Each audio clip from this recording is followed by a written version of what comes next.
Hello বন্ধুরা, আপনারা হয়তো বিমানটি দেখে বুঝতে পেরে গিয়েছেন আমি এখন কোথায় চলে এসেছি। আমি পুরাতন বিমানবন্দর চলে এসেছি, বিমান বাহিনীর জাদুঘরে। এখন যে বিমানটি দেখছেন, আমরা বিমানটিতে প্রবেশ করছি। সেই বিমানটি ভারত বাংলাদেশকে দিয়েছিল 1971 সালে মুক্তিযুদ্ধের সময়। এই সেই বিমান, যুদ্ধ বিমান।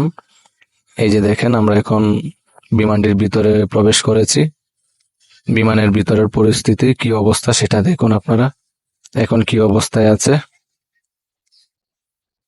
এদিকে জানলা, আর সামনের দিকে যাচ্ছি, যেখানে আপনার বিমান নিয়ন্ত্রণ করা হয়, বিমান নিয়ন্ত্রণ কক্ষ।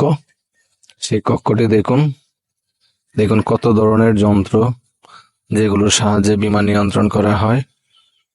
দেখুন, সত্যি এই প্রথম আমি ভিতরে দেখেছি এরকম বিমানের ভিতরে, আগে কখনো দেখিনি।